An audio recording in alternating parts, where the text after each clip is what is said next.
I was a part-time teller. I was headed down the academia path. I was going to get my doctorate. I was going to teach history. My manager had said, "Hey, have you ever thought about doing this full time?"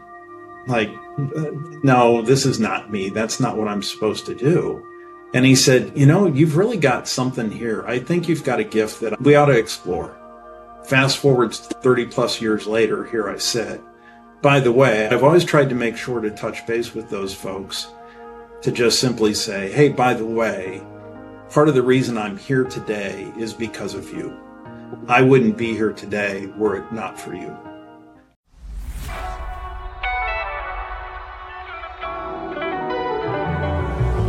You're now listening to a new episode of Gratitude Through Hard Times. Gratitude instills humility. Gratitude removes the ego. Gratitude helps empower the best in others around you.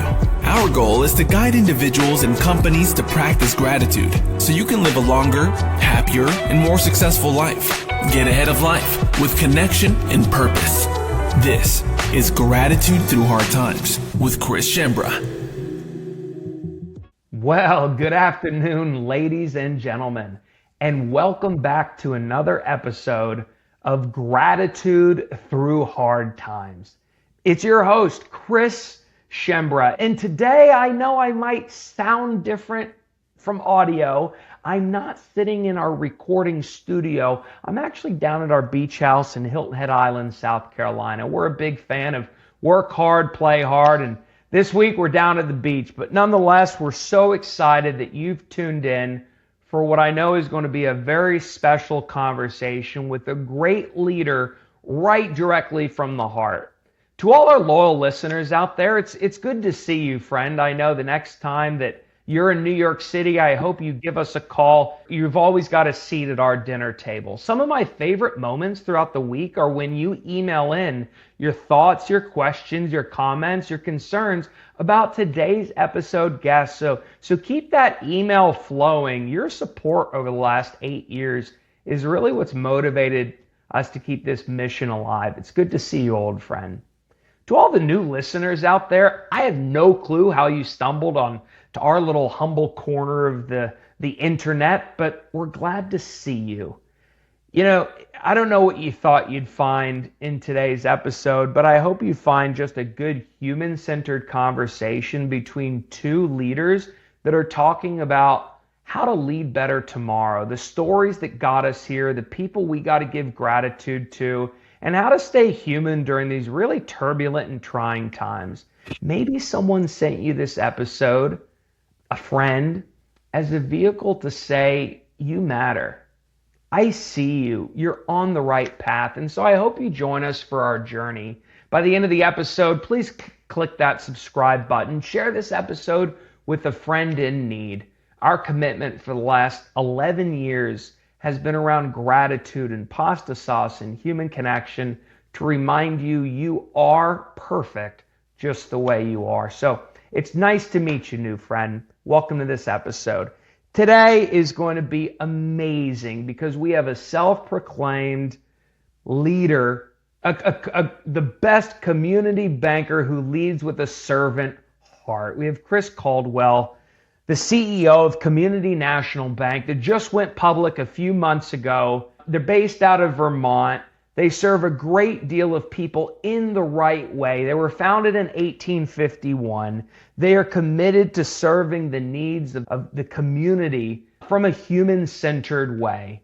Chris has held a variety of different leadership positions, not only at this bank, but in many different banks. He's a career community banker, and it comes directly from the heart. So today, we're not going to be talking about lending strategy, go-to-market strategy, fiscal policy. Today, we're going to be talking about Chris, the husband of Bettie, the father of an amazing family, gratitude to his pets, to the people who tell stories around him, the people who got him to where he is today. I think it's going to be very heart-centered. His full bio is in the show notes below. He's achieved the top that you can achieve, but today we're just going to be talking man to man. Grab that glass of wine or coffee or water and join us for a great episode. Chris, welcome to the podcast.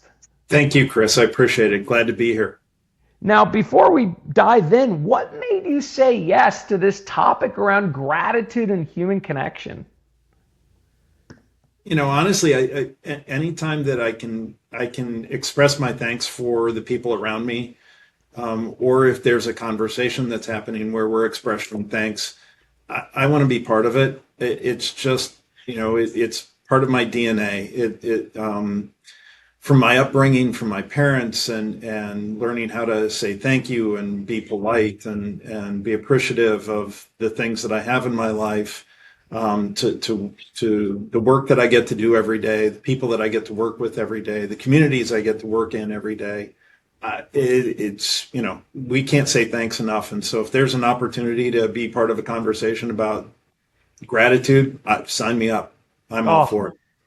Today, folks, to all the new listeners tuning in, we're going to be talking about gratitude, not just the type you practice by yourself as a list in a journal, but the type that you give to others that's pro-social. Today, we're not just going to be talking about giving gratitude during good times. We're also going to be talking about how gratitude can become a tool for proactive resilience during hard times, where we find out things about ourselves and those that surround us that help us get through whatever we're going through. And so you're tuned into a conversation about gratitude under that flavor. Now, Chris, to start us off today, we always like to ask a very simple question. We've been asking this simple gratitude question since July 15th, 2015. If you looked at my life then, it was quite simple. I had a bowl of pasta sauce, and I wanted to feed it to my friends to see if it was even good or not. And I invited a few friends over that didn't know each other, by the way, for a simple dinner party. And we worked together to create the meal. We had a shared group experience. And at 7:47 p.m. on that very first evening, we paused and asked this gratitude question. And so I'd like to ask it to you just to kick us off here today. Chris, if you could give credit or thanks to one person in your life that you don't give enough credit or thanks to, or that you've never thought to thank, who would that be? I love it. You've already got a smile about it. That's a tough one. I never give enough gratitude to my wife. As hard as I try. Sorry. Bettie. Tough one. Yeah. She's amazing. And she's pretty special. So, yeah, it'd be my wife. Now, Bettie, Bettie, not Y. Yeah. No. Pretty cool. Cheers, Yep. Bettie, and to the amazing spelling of the name. Now, here's the interesting question, Chris. I see you. People know you as someone who's very grateful, especially very grateful to Miss Bettie. What way would you like to thank her that's different? One of the things that I get a lot of accolades for leading the organization, for running the bank, for everything that I do. But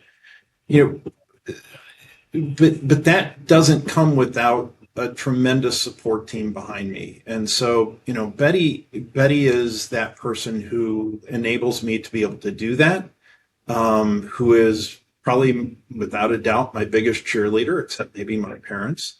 And is the person who is there to say, you did a great job, way to go.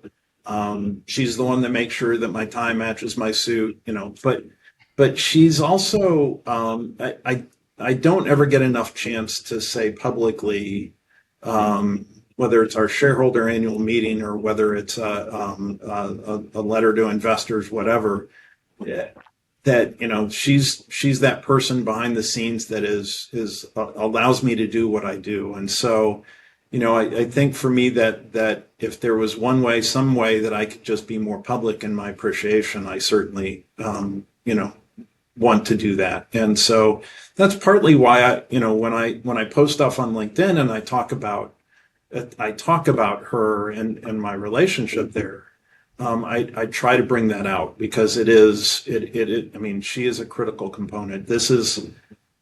I don't do what I get to do every day without that amazing support. What's a memory of Betty that just lights you up with joy? When we were much younger and we ran a lot together, running across the finish line the first time that we ran the Indy Mini Marathon together, and we crossed the finish line together, and yeah, it was cool. Cheers, Betty. Cheers to a lifetime of running adventures, service, and leading with the heart. Yeah. You are what gives Chris permission to lean in every day with gratitude and humility and care. So cheers to you, Betty. Thank you for that, Chris. Bet. It brought some stuff up for you, huh? It does. It does. Yeah. She's pretty cool. So. Well, thank you for going there. Yeah. Now, yeah, absolutely. Now, Chris, you have had a wonderful journey in your career at multiple different banks leading up to now. And you've publicly said that you are a community banker at heart. Let me get the exact quote. You are oh my gosh, it's right here. Oh my gosh, scrolling. I have so much research. Sorry. I'm really a community banker at heart. Community National Bank's mission aligns with my personal philosophy of how to serve customers and businesses and community at large. Take me back to a moment in your life where your personal philosophy of service, of community, of connection, of generosity was like solidified. Was this teenage years, college years? Was there a mentor, etc.? When did that solidify? I think it really struck home for me early on in my career. I was a part-time teller, and the bank that I was working for I'm a newbie in banking, and we did a United Way campaign, and the United Way came to our office and visited with our staff about why we would want to support the United Way. And then the manager of the office stood up and talked about how, not only is it a financial gift, but it's also an opportunity for us to give back of time as well, and to give an opportunity to volunteer for, Red Cross or whatever organization it happened to be. And that all of a sudden it started clicking that, what I can do community service while also working professionally as a banker. And that began to really start to solidify at that point. And it's just continued to grow stronger and stronger every day for me. As I tell our team, community is in our name. So we better do it right. And it's doing the right thing every day. And when you do the right thing every day, and you understand that your job is to do more than just take a deposit to make a loan. It is to be an integral part of our community. That's when we excel our best. So, from the point of volunteerism and giving back, and the idea that you can live a life that has both income and also giving back, being of a generous service to the community, some of our listeners might think that only requires writing a check, but I think it also requires other types of alternative ways of giving: time, effort, energy, etc. What's a form of volunteerism beyond just writing a check that you're proud that you spend time, effort, energy, social capital, emotional expenditure, etc., like doing? Is it hammering a nail at a Habitat for Humanity? Like, what kind of non-traditional ways do you like to give? one of my favorite pictures, I wish I had it, I could show the listeners, but one of my favorite pictures is of my wife and my dad and I at a habitat project. And the bank that I worked for at the time was doing a volunteer day. And my dad had just recently retired and started doing volunteer work for Habitat in a different community. And so he and I were chatting and talking, and I told him that we were going to be doing this day. And he said, "Hey, do you need an extra set of hands?" And I said, "I'm sure we could probably use an extra set of hands. Always use an extra set of hands." And so he came over that Saturday, and we're hot and we're sweaty. And, my t-shirt's got, is just soaking wet by the time we're done. But the smile on our faces just is magical. And so, I drove by that house that we worked on for the next 10 years. And, every once in a while, my wife and I would just sort of drive by and go, "Hey, we did something there. We put up walls in that house." And that's just one of those special memories that, you're right. You can write a check and support Habitat that way. And certainly those funds help buy materials to build homes. But it's also the ability to put a little sweat into the property that makes it that much more special. But it's any number of ways in which you can give back. And it's any number of ways that I serve on a board and I can lend my expertise as a banker to help that organization be more fiscally sound than where they are today. So if I can give of my time that way and my skill sets that way, that's a wonderful way to help support the organization. It doesn't always have to be the sweat going into the property. Sometimes it is other ways in which you can help. So, we've got a lady here at the bank that is just a wonderfully passionate person with children that are going into the foster care system. And these are kids typically who, in some cases are being put into a foster care system with nothing but the shirt on their back. And it's no fault of their own, right? These are innocent people who are getting stuck in bad situations. And so we did a drive to just support this program here in the state of Vermont. We filled a massive work van full of stuff. And what was really fascinating about it was when our customers found out what was going on, they wanted to help. We just initially started it as an internal project, but all of a sudden our customers found out they want to help. And so a local store says, "Hey, can we give you a big box of backpacks for these kids?" Absolutely. And another store calls us up and says, "Hey, these kids need like underwear and socks and just sort of the basic necessities of life." Absolutely.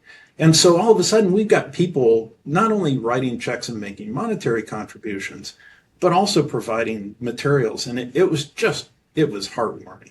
It was really cool.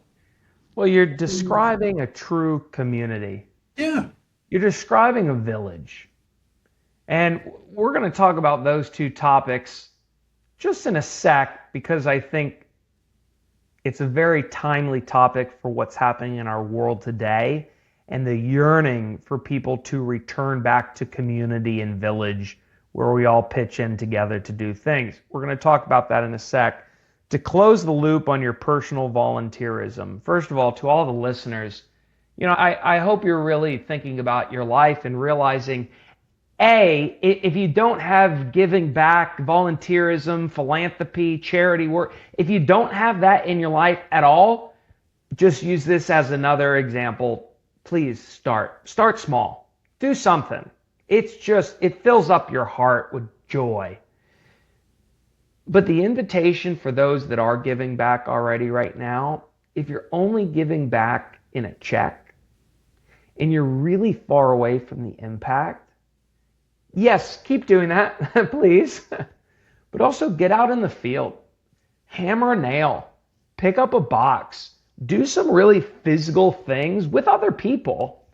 And you're going to feel the impact more. And not only is that going to benefit you just from like an oxytocin, serotonin, happiness perspective, but it's then going to motivate you to want to give more.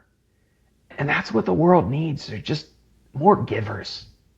And so I hope you're finding out that like intellectual capacity, network capital, finances, there's a lot of different ways to give. So and it's a great way of building relationships within communities. So I hope that's inspiring you. Now, Chris, Habitat for Humanity was my thing as well as a kid, and Relay for Life. And I remember that, there'd be a sports game at night on a Friday, and I'd spend the whole sports game not really watching the sports game if I wasn't playing in it, but rallying kids to come with me 7 a.m. the next morning, to Habitat for Humanity. And while it certainly worked, it certainly didn't work oftentimes as well.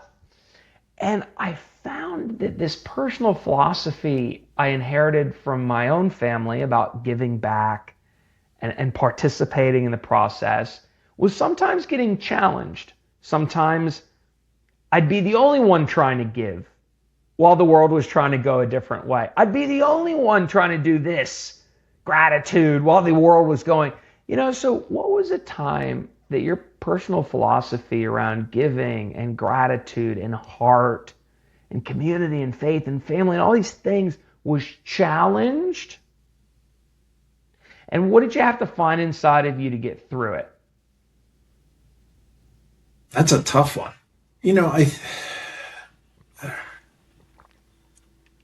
I don't know that I've got a really good example of that, Chris. I mean, I think that there have been times where I certainly have wished that more people would come along than have in the past.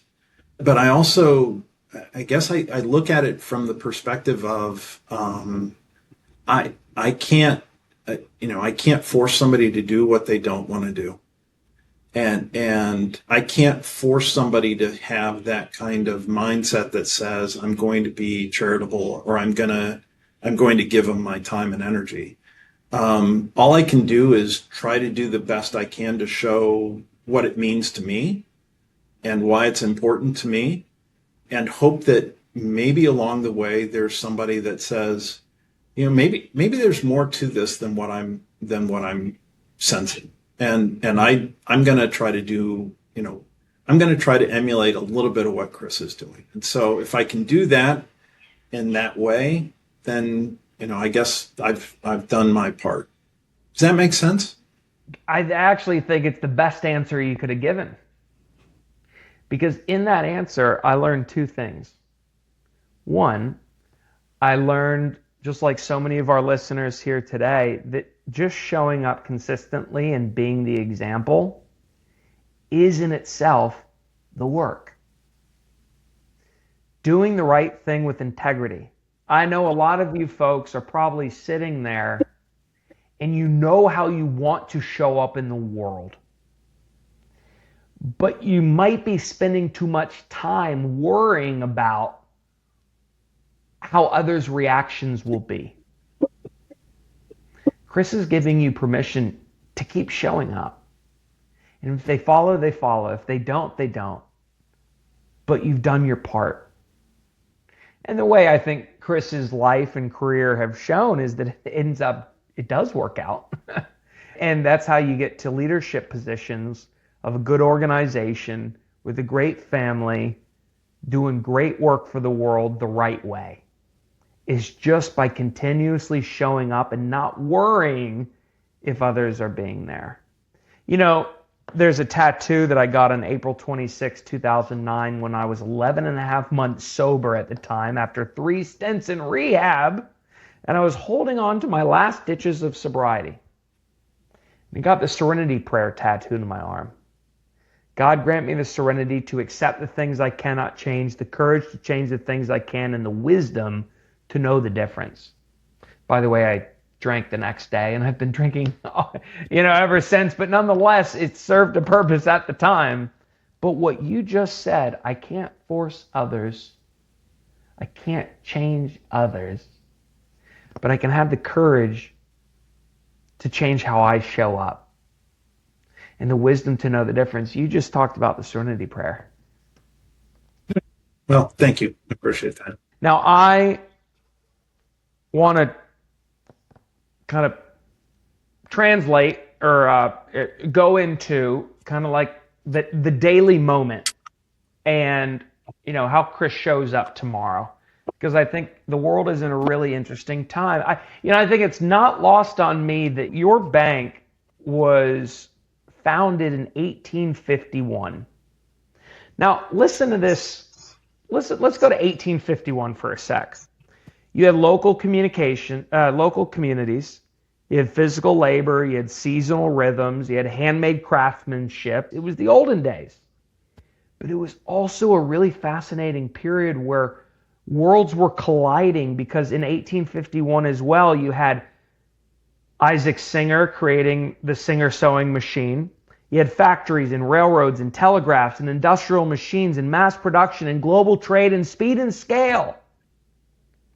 And so you had a moment in time when slow met fast, when human met machine, when scale met community approach. 1851 was that year. And now here y'all are, almost 200 years later, and the world is at a similar time. We're straddling two different moments in humanity. A lot of change is occurring. Chris, how are you meeting this moment? Yeah, it's funny you bring that up, Chris, because at our annual shareholder meeting last week, that's one of the things I talked about was, from 1851 through 2026, we've always tried to figure out, how to meet change while at the same time serving clients. And client expectations have evolved from 1851 to today. You can't do what you do without this thing. Anymore, customers expect that you can bank with us through this device, right? That's only been around, by the way, since 2007. So it's not even 20 years old yet. And yet, here we sit, and now we're talking about AI and what does AI do for how customers want to interact with us. And so there is, I think there's a sort of a speed of change, which is accelerating at today's pace. And yet, I would also contend that through all of that, there is still a desire at the very root of it all. There is still a desire for the customer to want to have a personal relationship with their banker that says, I need somebody that I can trust, who is the person that I can go to seek advice and can be helpful for me as I deal with the changes in my life. Whether that is having a child or sending a child to college or getting ready to retire or unfortunately going through a divorce or whatever else it happens to be, all of those things that happen in our lives, that they need somebody they can come to and still spend time with to build those relationships that talk about, I'm here to help you. And at the end of the day, that's what we do. That's our job. And if we do it really well, customers will keep telling other people that they need to come see us, because at the end of the day, we're helping. And that's we're professional helpers. So yeah, there's change and change is accelerating. But at the same time, I also contend that whether it was 1851 or 2026, customers still need and want a personal relationship that allows them to see and be seen.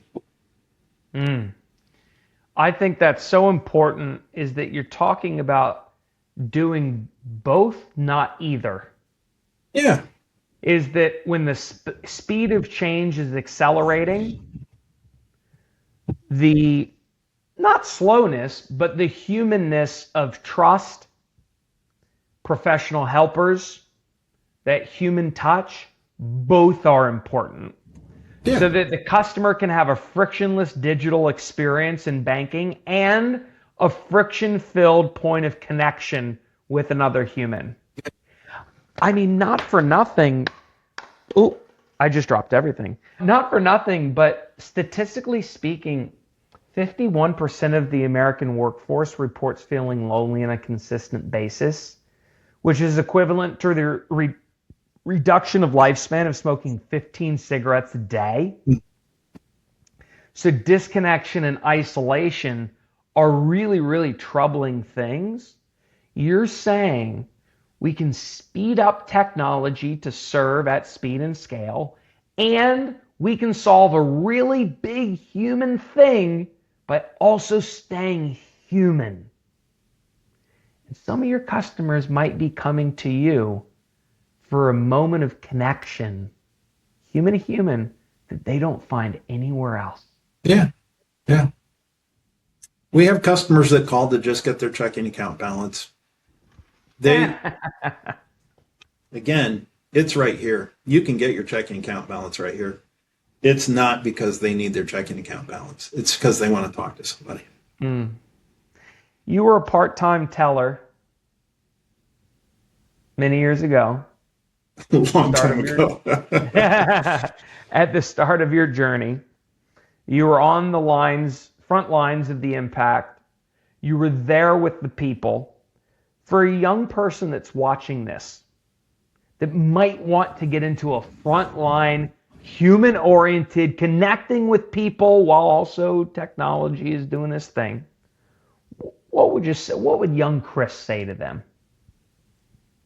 Seek out somebody in the organization who you admire and you want to be a little bit more like. Find that mentor and ask them questions and learn from them and be a sponge. I'll never forget.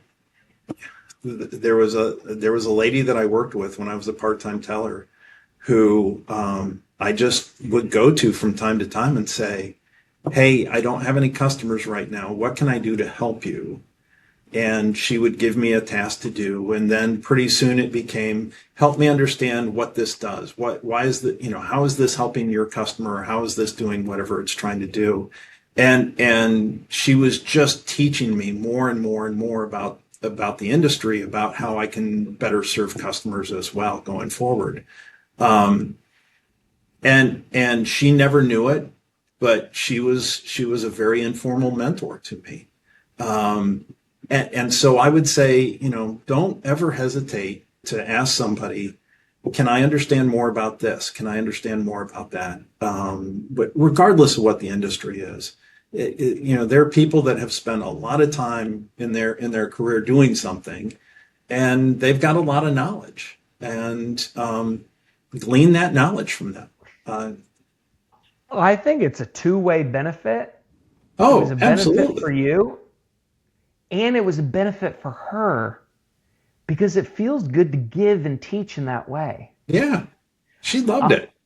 I'm going to say something radical that I hope you listeners kind of hear me out on. It feels good to give. It feels good to teach. It does feel good to answer a younger person's question. If you, on the flip side, if you do not go around asking for help, asking for mentorship, asking for guidance, asking how they did something, you're robbing them of their ability to give. And that's not good. I mean, I want to flip this whole model on its head and say, if you're trying to get ahead tomorrow, it would be selfish for you to not go ask for advice from others. Because in doing so, you're robbing them of their happiness, of that joy. And so all the leaders listening to this, I know that you're trying to make everything more efficient, outsourced, and optimized. Speed, certainty, mastery. But please do not forget those intergenerational relationships that give people the opportunities for knowledge share to occur. At the end of the day, people buy from people, not from companies. That's the olden day thing. The new thing is people buy from people, not from AI. But in order to set up a legacy talent program at your company, you got to start with the young people, but you got to also keep the middle people. Don't get rid of them too soon. That's where knowledge transfer occurs, and you cannot overestimate the importance of that wisdom. Does that make sense? Yeah. Chris, as we start kind of landing the ship, what's a topic we haven't talked about today that you're excited to talk about or you don't talk about enough? Besides my puppy? Yes. Oh, yes. Yes. No. I think one of the things that I can't stress enough is the mentors in my life, whether that was my grandfather or my parents, but it was also people along the way that just, put their virtual arm around me to say, hey, I see something in you. And man, I'd really recommend that you think more about this. I was a part-time teller. I was headed down the academia path. That's where I was going. I was going to get my doctorate. I was going to teach history. That was where I was headed. And it was an individual who was my manager, who on a run one Saturday morning said, hey, have you ever thought about doing this full time? Like, no, this is not me. That's not what I'm supposed to do. And he said, you've really got something here. I think you've got a gift that we ought to explore. Fast forward 30 plus years later, here I sit.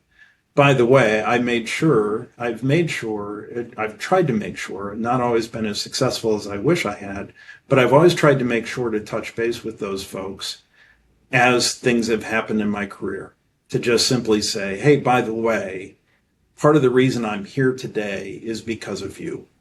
And so one of the greatest things I got to do when I was made CEO was to reach out to a half dozen folks to say, I wouldn't be here today were it not for you.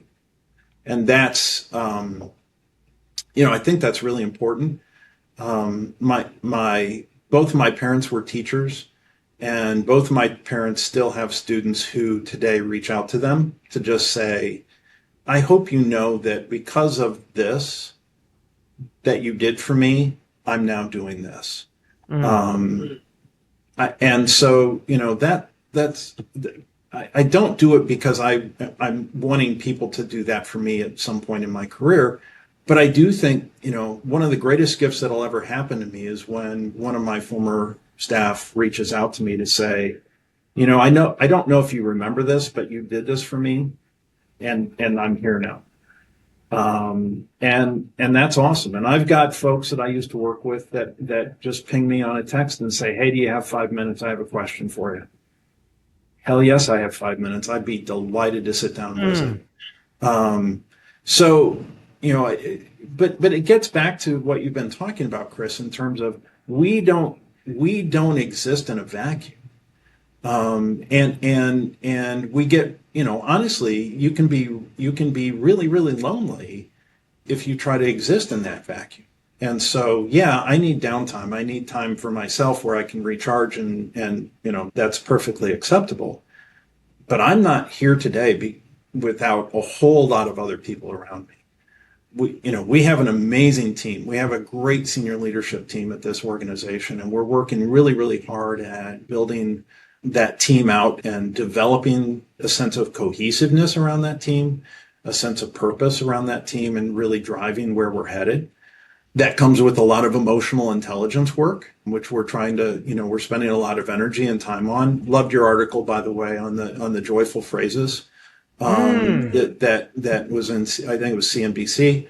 I think those are the kinds of things, though, that how can we actively listen to one another? And that's what our team's trying to work on right now, is how do we actively listen to one another so that it is not just I'm trying to get my point across to you before you get your point across to me. It is, Chris, I want to hear more about what you have to say. Stop, pause.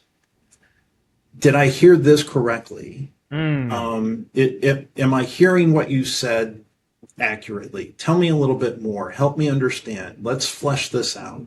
And oh, by the way, in the process of doing that, you begin to have a better sense of what your point that you're trying to make. And if you're willing to listen to some challenges to what your point is, then all of a sudden, your point becomes more salient. Your point becomes more valid for the whole. But it doesn't happen in a vacuum. It just doesn't happen all by itself. It has to happen with people. And I don't care what. Yes, I use AI to sort of proofread emails and do some other pieces and parts. And, it's been very beneficial and helpful just in doing those kinds of things. I still want people. I still need people, right? I still need somebody to proofread my shareholder letter. I think, Chris, that commitment to staying human with people and training and emotional intelligence skills, you are ahead of a trend. And here's what I mean by that. I believe AI will have tremendous positive benefits in our world. Sure. Yes. Yeah. And I believe that AI might have its big tobacco moment sooner than big tobacco had their moment. That's an interesting way to put it. If you look back to the 1930s, FDR once said, to dole out welfare or relief of this kind is to administer a narcotic, a subtle destroyer of the human spirit. AI is that on steroids. For cognitive thinking, for social connection, for emotional intelligence, for resilience, for critical thinking, for learning agility, adaptability. Workday, a big organization, just came out with a study that said something like 56% of Gen Zs have more patience for AI than other humans. They don't know how to be patient together, right? So whatever with the excitement of AI, it's also, there's studies that are finally coming out about what it's doing to humans. And you are ahead of the curve of saying, I'm going to discern how much of myself I give to that thing and how much of myself I keep. Like writing a shareholder update. You need excellence. You need precision. AI doesn't do that right now. Mm-hmm. AI is great, as I say, from 2 to 7. AI might be a great idea originator from 0 to 2. It's good from 2 to... You have to be the original ideator. Yep. You got to be Chris with a wealth of knowledge to get that original 0 to 2 insight idea. Let AI help out from 2 to 7. Arrange, organize, transcribe, do the thing. From 7 to 10, that's Chris coming in and polishing with excellence. Right now, we are dumbing down. I know I'm going on a tirade, but right now we're playing, and we talk about this in the first Broadway play I ever produced back on October 23rd, 2012. It opened. It was about Fiorello LaGuardia, former mayor of New York City. And in it, we talk about we are playing to the least common denominator. AI slop. Yeah. General statements.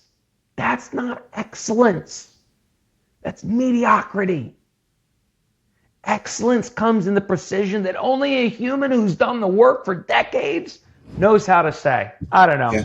Yeah. I haven't gotten so passionate about that before, but I don't know. Well, but it's critical thinking too, Chris, right? I mean, that you use that phrase, and it's a phrase that I'm scared in some ways that we're losing the art of critical thinking. Challenge me. I mean, I don't want to be a 30-second soundbite. So challenge me and push back and make me defend my position. And maybe, just maybe, in the process of defending my position becomes even stronger. Yep. But maybe in the process of defending it, I also began to see a different way of looking at it. And that's okay too. It's You know, empathy, it's trust, it's new idea generation, it's creativity. And yeah, we don't know how to do that without blowing up. And, we have no emotion regulation skills anymore. correct. We Yeah, have no interpersonal effectiveness skills. We don't have distress tolerance skills as a humanity, I think. yeah. Gosh, I was just in London last week, working with the senior executive team of a multi-billion-dollar technology company who's finding that they're nicing their way into mediocrity. Not really, but if you can't have challenging conversations from a group level, challenge each other, productive conflict, those kind of things, Yeah, you risk just being good, not great. correct. Oh, their good is still awesome. Yeah, yeah, yeah, Their good is still yeah. awesome. But from a humanity perspective, we need to be great. That's what our country was built on. Mhm. That's what organizations are built on. Excellence. Yeah, Excellent. yeah, Well, I'm glad you see that. yeah, absolutely. I want to start landing the ship. I didn't mean to go off on No, no, that no, no. escapade, but it Sorry, sounds I like took us you and off I the rails think there. So, very much alike in that yeah, way. yeah. In closing, first of all, if Betty was here on this call, what gratitude would you say to her today? Thanks for being everything. Pretty simple, but yeah. Um, she's been an amazing partner for a number of years, and I'm just incredibly grateful. So, Any last words in closing? I mean, thanks for having a podcast that talks about gratitude. Thanks for having a podcast that is about appreciating others and expressing that appreciation. And before we got started, I was telling you that one of the things that I try to do is just we don't have a lot of employees. We have 136 right now.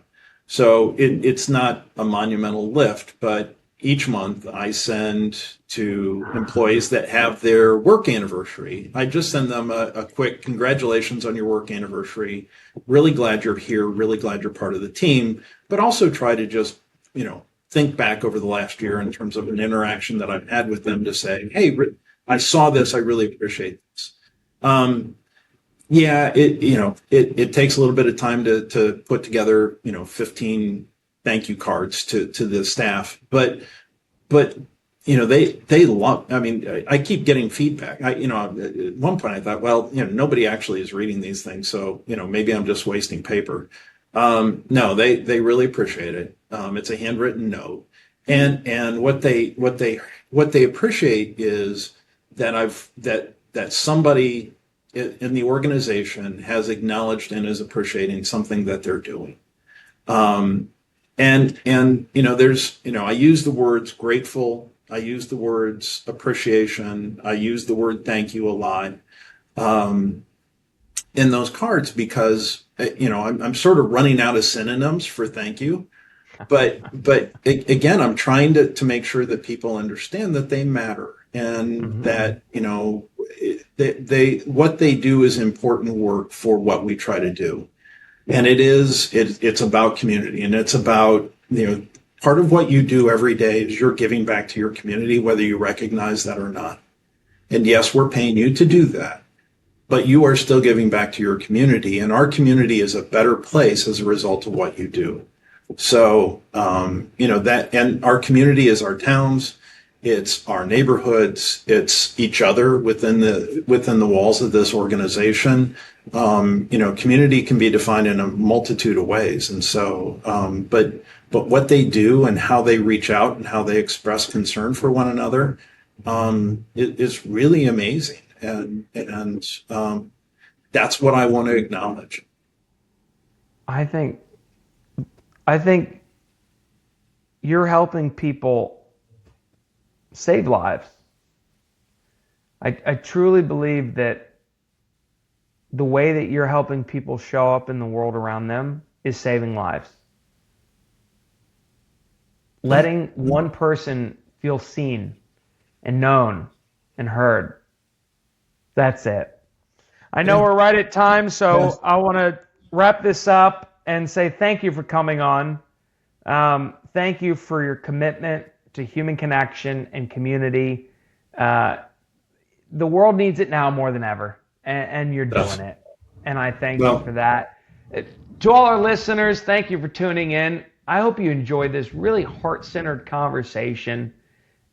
Look, at the end of the day, volunteer, lead and serve. Don't just settle for the easy conversations. Help people have the hard conversations, because that's where trust and belonging and true excellence is found. Go thank someone in your life, but do it the inconvenient way. Sit down and write a letter rather than just clicking a button to sending a gift card. You do these kind of things, you're going to really shift a lot of hearts and souls of the people around you. So hope you enjoy this episode. If you're in Vermont, give them a call. Come see us. Come see us. If you're a leader who's looking for permission just to lean in to what you know is coming, I hope this is it.